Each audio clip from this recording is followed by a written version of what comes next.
देखिए, जब बजट बनता है ना, बहुत सारी चीज़ों को ध्यान में रखा जाता है। बजट क्या होता है? आय और व्यय का ब्यौरा होता है, चाहे सरकार बनाए या फिर किसी कारपोरेट सेक्टर के थ्रू बनाया जाए या परिवार में बनाया जाए। तो बजट बनाने के लिए कई सारे सिद्धांतों का, कई सारी नीतियों का पालन करना पड़ता है।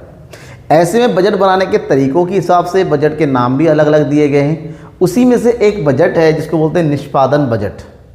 ठीक है, तो ये निष्पादन बजट क्या होता है? आज हम इस निष्पादन बजट यानी कि परफॉर्मेंस बेस्ड बजट बोल के नाम से, जहाँ पर बजट की विभिन्न मदों का इस प्रकार से वितरण होता है या वर्गीकरण होता है जो कि उसके निष्पादन विधियों के बारे में बताएं कि कितना पैसा कौन से कार्यों में, कौन से प्रोग्राम में, किस प्रकार के कार्यक्रम में व्यय हो रहा है, उसको अलग अलग प्रकार से विस्तृत रूप में प्रकटित करता है कि इस चीज़ के लिए इतना पैसा हम जो है करें। बेसिकली ये एक साफ सुथरा बजट होता है जहाँ पर क्लियरली ये बताया जाता है कि किस जगह से, कौन से मद से कितना पैसा आ रहा है और कहाँ पर किस मद में, किस कार्य के लिए, किस वर्ग के लिए कितना पैसा खर्च हो रहा है। इसलिए इसको निष्पादन बजट के नाम से बताया गया है कि जहाँ पर चीज़ों को किस प्रकार से एक्चुअल में निष्पादित किया जा रहा है, ग्राउंड लेवल पे किस तरह से। क्योंकि एक तरीके का वर्गीकरण कि इतना पैसा आया, इतना पैसा गया, इसको यहाँ पर खर्चा हो गया, शिक्षा में ये खर्चा हो गया, चिकित्सा में ये तो चलो नॉर्मल बात है। लेकिन जब चिकित्सा में खर्च हो रहा है ना, तो आपको ये बताना भी ज़रूरी है कि चिकित्सा में हॉस्पिटल को बनाने में कितना पैसा खर्च हो रहा है, जो है सैलरी देने में कितना पैसा खर्चा हो रहा है, इक्विपमेंट्स में कितना पैसा खर्च हो रहा है। तो यहाँ पर विस्तृत रूप से जब हर एक चीज़ों के बारे में हम जो है विस्तार से उसको वर्गीकृत करते हैं व्ययों को, तो वो होता है निष्पादित या फिर निष्पत्ति या निष्पादन बजट। ठीक है, जिसको निष्पत्ति या निष्पादन के नाम से, परफॉर्मेंस बजट के नाम से परफॉर्मिंग बजट या फिर परफॉर्मेंस बजट, अलग अलग टाइप से हम कह सकते हैं। इसमें वहीं पर होता है कि ग्राउंड लेवल में कि बजट की विभिन्न क्रियाओं का, बजट के उद्देश्यों का, बजट के कार्यों के आधार पर बजट के विभिन्न आय और व्ययों को अलग अलग प्रकार से वर्गीकृत किया जाता है। तो निष्पादन बजट का संबंध मुख्य रूप से संगठन या संस्था द्वारा प्राप्त किए जाने वाले उद्देश्यों या लक्ष्यों से होता है। मतलब जो भी हमारे लक्ष्य है, संस्था के जो भी उद्देश्य है, उसी आधार पर उसके विभिन्न मदों का, उसके द्वारा प्राप्त की जाने विभिन्न आयों का वितरण होता है, वर्गीकरण होता है। तो ये एक नवीन प्रणाली है, एक नवीन मतलब नया प्रणाली है जो प्रचलन में आया है। तो बजट को प्रभावित धनराशि का विधि उद्देश्यों के अनुसार वर्गीकरण किया जाता है। विधि उद्देश्य मतलब कानून सम्मत, किसको कितना पैसा देना है, किसमें कितना पैसा खर्च करना है, इसका बाकायदा हर एक चीज़ का विस्तृत उल्लेख होता है तथा यह दर्शाया जाता है कि विभिन्न क्रिया या क्रियाकलापों या कार्यक्रमों के लिए किस प्रकार धनराशि विनियोजन होता है। अगर रक्षा के लिए आप पैसा दे रहे हो, मान लो आपने अपने बजट में कह दिया कि रक्षा क्षेत्र के लिए हम 10,000 करोड़ रुपए का विनियोजन करते हैं, तो सही है, आपने रक्षा के लिए आपने 10,000 करोड़ रुपए का आपने विनियोजन किया है। अब ये 10,000 करोड़ रुपए आप खर्च कैसे करोगे? यहाँ पर आप हथियार कितना खर्च होगा, सैलरी के लिए कितना होगा, नया इनोवेशन के लिए कितना होगा, फैक्ट्री के लिए कितना होगा, नए आविष्कार के लिए कितना होगा, इन सब चीज़ों के बारे में भी वैज्ञानिक वर्गीकरण करना जरूरी है। ठीक है, तो श्री ए प्रेमचंद जो बजट के क्षेत्र में एक माहिर आदमी माने जाते हैं, विशेषज्ञ माने जाते हैं, उन्होंने इस चीज़ के में बताया कि निष्पादन बजट एक प्रक्रिया है जिसमें राजकीय सक्रियाओं को, कार्यों, कार्यक्रमों और गतिविधियों को एक संगठन रूप में प्रस्तुत किया जाता है।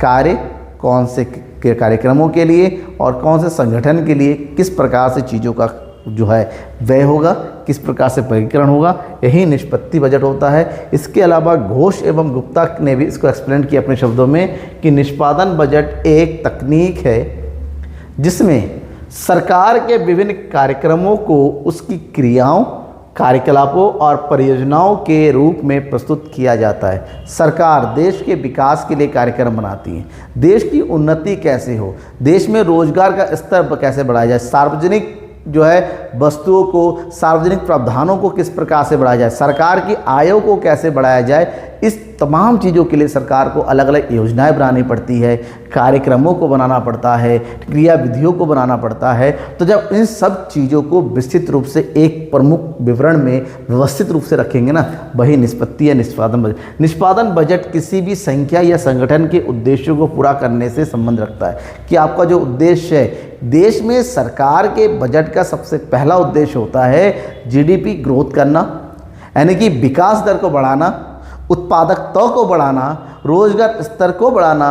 और इन सब चीज़ों को पूरा करने के लिए सरकार जो भी कार्यक्रम बनाती है, उस कार्यक्रम में जो मदों को रखती हैं व्यवस्थित रूप से, ताकि उस एक्चुअली में उस उद्देश्यों की, उस कार्यों की पूर्ति हो। तो उसमें जो भी विवरणात्मक उन्होंने तय किया होगा, जो बजट बनाया जाता है उसी आधार पर, ताकि उद्देश्यों की पूर्ति हो सके, उसे हम निष्पादन या निष्पत्ति बजट के नाम से जानते हैं। या फिर दूसरे शब्दों में इसको एक्सप्लेन किया गया। देखिए, निष्पादन बजट प्रणाली में बजट में प्रावधान धनराशि विभिन्न उद्देश्यों के अनुसार वर्गीकरण किया जाता है। विभिन्न उद्देश्य, कौन से आपके उद्देश्य हो, ठीक है ना, किया जाता है। बजट प्रणाली में यह दर्शाया जाता है कि विभिन्न प्रक्रियाओं एवं कार्यकलापों या कार्यक्रम के लिए किस प्रकार धनराशि का प्रयोग हो, कि उद्देश्य जो है, मान लीजिए हमें कहा हमें अपने जीडीपी ग्रोथ को 8% बढ़ाना है, और जीडीपी ग्रोथ को बढ़ाने के लिए क्या बढ़ाना पड़ेगा, उत्पादन को बढ़ाना पड़ेगा। और उत्पादन को बढ़ाने के लिए हमें रोजगार स्तर को बढ़ाना होगा, और रोजगार को बढ़ाने के लिए नए नए जो है स्कीम बनाने, मनरेगा योजना है, नए सार्वजनिक कार्यक्रमों को बढ़ाना है, सार्वजनिक व्यय को बढ़ाना है, ठीक है ना, या फिर निजी क्षेत्र को हमें आगे बढ़ाने के लिए उन्हें मौका प्रदान करना है, और किसी क्षेत्र के लिए उत्पादकता को बढ़ाना है। तो ये उद्देश्यों की पूर्ति के लिए जो आप कार्यक्रम कर रहे हैं और उसमें धनराशि का जो विनियोजन कर रहे हैं, वही होता है हमारा निष्पत्ति बजट। अब बात होती है इसके उद्देश्य क्या है, प्रकृति क्या है, विशेषता क्या है निष्पत्ति का। अगर इसके उद्देश्य, प्रकृति, विशेषताओं की बात करते हैं, नंबर 1, व्यय और के प्रावधान और योजना में दर्शाए हुए कार्यक्रमों के वर्गीकरण में एकरूपता लाना। आपके जो व्यय है, जो आप पैसा खर्च करने वाले हैं, और आपकी जो योजनाएं हैं, और उस योजनाओं को पूरा करने के लिए जो कार्यक्रम है, तो व्यय की मदों में और कार्यक्रमों के बीच में एक एकरूपता आती है, क्योंकि हम अपनी मदों को उसी कार्यक्रम के अनुसार व्यवस्थित करते हैं।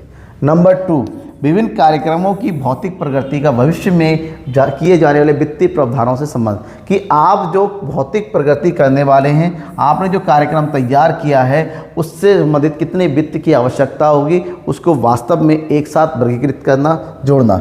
विकास की दिशा में किसी प्रकार की प्रगति हो रही है, उसका सही निर्धारण करना, ताकि विदेशी योजनाओं के कार्यक्रम के महत्व को देखकर आवश्यकता अनुसार प्रावधानों में परिवर्तन संभव। अपने विकास की दिशा, मतलब विकास का मेन तो लक्ष्य होता है विकास करना, उसके लिए आपने जो कार्यक्रम तैयार किए हैं, ठीक है ना, और उसके जो महत्व है, साथ ही साथ जो विदेशी योजनाएं तैयार हुई हैं, उन सब के बीच में मेल मिलाप तुलनात्मक रूप से ये तय करना, और हो सके अपने कार्यक्रमों में भी क्या हो सके, बदलाव हो सके, इस प्रकार से इसको तैयार करना है। निष्पादन अंकेक्षण का कार्य साधक बनाना, क्योंकि अंकेक्षण होना जरूरी, ऑडिट करना, जांच पड़ताल होना। ऑडिट ने अंकेक्षण का मतलब होता है धनराशि का, धन का, आय और व्यय का एक निष्पक्ष जांच होना, जो ऑडिटर के थ्रू किया जाता है। और भारत में भारत सरकार के ऑडिटर का काम किसका होता है, CAG का होता है, जिसका काम होता है सरकार के द्वारा किए जाने वाले व्ययों और आयों के बारे में प्रॉपर लेखा जोखा तैयार करना। वार्षिक बजट और विकास योजनाओं के बीच सामंजस्य तैयार करना, जो भी हम बजट तैयार करते हैं और जो हम विकास योजनाएं तैयार करते हैं, उसके बीच में एक एकरूपता लाना, सामंजस्य लाना, और योजना में निर्धारित दीर्घकालिक उद्देश्यों की उपलब्धि का माप करना, कि आपने जो दीर्घकालीन उद्देश्य बनाए हैं, क्या उसकी पूर्ति हम अपने बजट के थ्रू कर पा रहे हैं या नहीं कर पा रहे हैं। बेसिकली इसका प्रावधान सबसे ज़्यादा था इसका उपयोगी जब हम देश में पंचवर्षीय योजनाओं का प्रचलन था, क्योंकि उस समय दीर्घकालीन उद्देश्य बनाए जाते थे, वहाँ पर योजनाएं बनाई जाती थी, तो उसी योजनाओं को पूरा करने के लिए निष्पादन बजट का बनाया जाना होता था। फिलहाल बाद में अभी सरकार ने 2014 की नई सरकार बनने के बाद इस प्रकार की बजट को हटा दिया गया है। अब जो है शून्य आधारित बजट का ज़्यादा प्रचलन है भारत देश में।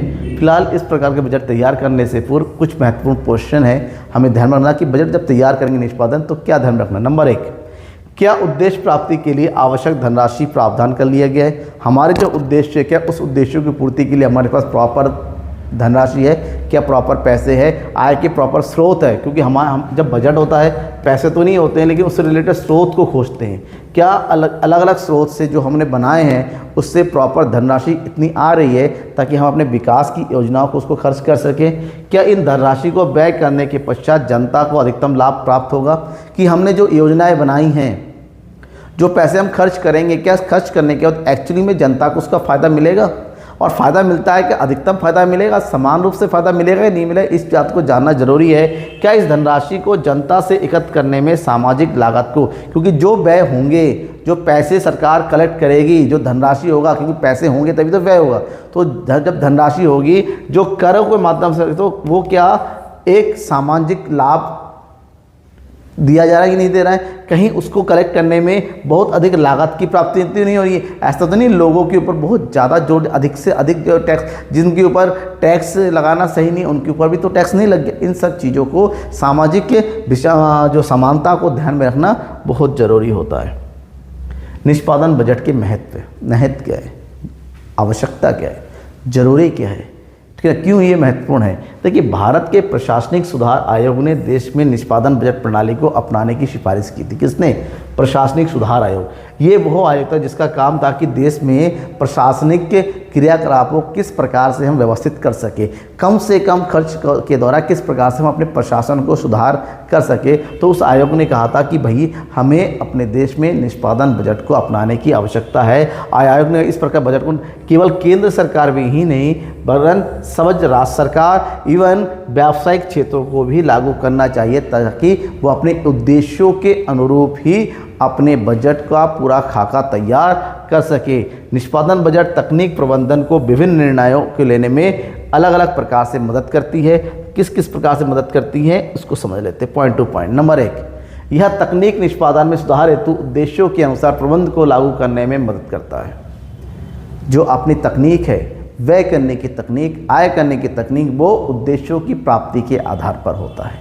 यह तकनीक संस्था द्वारा निश्चित उद्देश्यों को प्राप्त करने के लिए अपनाए जाने वाले वैकल्पिक कार्यक्रमों, गतिविधियों की पहचान एवं मूल्यांकन करने में सक्षम बना दे, क्योंकि आपने जो बजट तैयार किया है वो उद्देश्यों की पूर्ति के लिए विभिन्न कार्यक्रमों रखा है और उस कार्यक्रमों को पूरा करने के लिए विभिन्न मदों को वर्गीकृत किया है। तो ऐसे में ये आपके वैकल्पिक कार्यक्रमों, उसकी पहचान और उसका सही मूल्यांकन करने में भी सहायता प्रदान करता है। यह तकनीक विभिन्न विभागों को कोषों को आवंटन करने में तर्कसंगत कि आप अलग अलग कोषों को पैसे, राज्य को कितना पैसा देंगे, रक्षा विभाग को कितना पैसा देंगे, ठीक है ना, आप जो है अलग अलग क्षेत्रों को कितना कितना मदों को आवंटन करेंगे, आवंटन में ये बहुत अधिक आपको क्या करता है, सहायता प्रदान करता है। इसके अलावा इस प्रकार निष्पादन बजट नियोजन, बजटन, लागत लेखांकन, कर प्रतिवेदन, नियंत्रण पद्धतियों को एकीकरण कर प्रबंधक को भविष्य की गतिविधियों के बारे में महत्वपूर्ण निर्णय लेने में सहायता प्रदान करता है। तो ये ऐसा प्रबंध है, एक ऐसा बजट प्रणाली है जहाँ पर हर एक चीज़ को विस्तार पूर्वक बताया जाता है कि कर किस प्रकार लगाया जा रहा है, कर सही है कि नहीं है, ठीक है ना, कर प्रतिवेदन, लेखांकन सही तरीके से हो रहा है, लेखा जोखा के मदों को सही प्रकार से लिख रखा जा रहा है कि नहीं रहा है, लागत संबंधी ध्यान रखा जा रहा है नहीं जा रहा है, नियंत्रण को ध्यान में रखा जा रहा है नहीं, हर एक चीज़ का विस्तार पूर्वक इस बजट में ध्यान रखा जाता है। लेकिन उसके बावजूद तमाम अच्छाई होने के बाद देश के लिए ये बहुत अच्छा है, लेकिन उसके बावजूद इसकी कुछ सीमाएं हैं। सीमाएं क्योंकि ये बहुत ही ज़्यादा सैद्धांतिक और बहुत ही ज़्यादा साफ़ सुथरा, हर एक चीज़ को अलग अलग कैटेगराइज में अलग अलग तरीके से इसको बांटा जाता है। लेकिन एक्चुअल में अगर हम बात करें प्रैक्टिकल लाइफ में, इतना साफ़ सुथरा बजट का प्रयोग कर पाना भी मुश्किल है कि हर एक चीज़ को प्रॉपर वे में एस्टिमेट करके एक्चुअल, क्योंकि हमें पता ही नहीं है कि जितना हमने आय के बारे में बजट में निर्णय किया कि इतना पैसा आएगा कि वो आएगा भी या नहीं आएगा। कभी देखा जाता है कि पैसा जितना एस्टिमेट किया उससे ज़्यादा कलेक्ट हो जाता है, कभी देखते उतना होता भी नहीं है, तो यहाँ पर दिक्कत होती है। तो निष्पादन बजट का प्रमुख केंद्र सरकारी कार्यकलापों को उनके कार्यक्रम गतिविधियों के आधार पर वर्गीकृत करना होता है। लेकिन आज के इस व्यावहारिक युग में इतना साफ सुथरा और पूर्व संगठित बजट वर्गीकरण कर पाना मुश्किल है, क्योंकि आज के समय में हर समय परिवर्तन होता है, कुछ ना कुछ नई चीज़ें आती रहती हैं, नए कार्यक्रम होते हैं, नए नए कुछ जो है घटनाएँ हो जाती है, जिसके आधार पर हम अपने बजट को 100% निष्पादित कर पाएँ, ये पॉसिबल नहीं है। इसके अलावा निष्पादन बजट के माध्यम से विभिन्न योजनाओं को केवल परिमाणात्मक मूल्य ही हो पाता है। गुणात्मक नहीं। हम जो है किसी भी प्रोग्राम को बनाते तैयार करते हैं, प्रोग्राम में कितना पैसा खर्च होगा, कहाँ का, ये बता सकते हैं, किस तरीके से होगा, उसका रिजल्ट एक्चुअल में कैसे आएगा हम नहीं बता पाएंगे। गुणात्मक पक्ष कहीं ना कहीं छुप जाता है, जबकि निष्पादन बजट के अंतर्गत गुणात्मक पक्ष को भी शामिल किया जाता है। इस तकनीक की उपयोगिता उन क्षेत्रों में सीमित हो जाती है जैसे पुलिस, कानून, शोध, प्रशासन आदि में, जिसके अंतिम परिणामों की माप नहीं कर सकते। क्यों? क्योंकि आप अपने उद्देश्यों की प्राप्ति के लिए बनाते हैं, और उद्देश्यों की प्राप्ति करना, और पुलिस का उद्देश्य होता है रक्षा करना देश के सिक्योरिटी को, तो यहाँ पर एक्चुअली में वो हो पा रहा है नहीं हो पा रहा है, किस तरह से बात करेंगे। तो रक्षा व्यय कितना हो पाएगा, देश के बॉर्डर में कितना खर्च हो पाएगा, किस तरीके से हो पाएगा, उसका रिजल्ट कितना हो पाएगा, रिजल्ट के बारे में हम एक्चुअली में नहीं बता सकते। बजट बनाने के निर्णय लेते समय विभिन्न योजनाओं के तुलनात्मक मूल्यांकन में कठिनाई आती है। अलग अलग योजना की इसमें तुलना करना पॉसिबल नहीं है। ये निष्पादन बजट में भी असंभव नहीं हो पाता तब तक कि इसका अन्य विश्लेषण उपकरणों में प्रयोग नहीं जोड़ा जाता है। निष्पादन की सफलता के लिए यह जरूरी है कि विभिन्न विभाग सुसंगठित हो, हर एक विभाग संगठित होना चाहिए, उनके अंदर सामंजस्य होना चाहिए, मिलजुल कर। क्योंकि भारत में, जैसे भारत जैसे देश में हमें पता है, हमारे देश में एक विभाग का दूसरे विभाग नहीं जानते। जल निगम वन विभाग से टकरा जाता है, वन विभाग सड़क निगम को रोड नहीं देता है। तो ये हर एक विभाग के अंदर संगठन होना चाहिए, सामंजस्य होना चाहिए, तभी एक बजट सुचारू रूप से लागू होता है। लेकिन भारत देश में इस प्रकार के बजट को लागू करना बहुत ही मुश्किल है। हम लागू तो कर सकते हैं, ये नहीं कह सकते 100% निष्पादन बजट हम लागू कर पाएंगे या नहीं कर पाएंगे। ठीक है। विभिन्न कार्यक्रमों के लिए लागत अनुमान के वर्गीकरण प्रक्रिया काफ़ी कठिन है। अक्सर ये अनुमान इतने अर्थपूर्ण नहीं रहते जितने होने चाहिए। लागत अनुमान कि किसी भी कार्यक्रम को पूरा करने के लिए एक्चुअली में कितनी लागत आएगी। हम कभी देखते हैं कि कोई रोड बन रहा है, हमने आवंटन किया 100 करोड़ और वो रोड बन के 80 करोड़ में तैयार हो गया, होता है। कभी कभी कहते हैं 100 करोड़ देते हैं, वो रोड बनने में 150 करोड़ खर्च हो जाते हैं। इसका मतलब लागत का एकदम सटीक अनुमान कर पाना एक्चुअली में पॉसिबल नहीं है, और पॉसिबल नहीं है तो निष्पादन बजट में तो एक्चुअल में होना चाहिए। तो ये चीज़ दिक्कत आ जाती है इस बजट में। निष्पादन प्रक्रिया विभागों, संस्थाओं की में व्याप्त कमियों को दूर नहीं कर पाती हैं।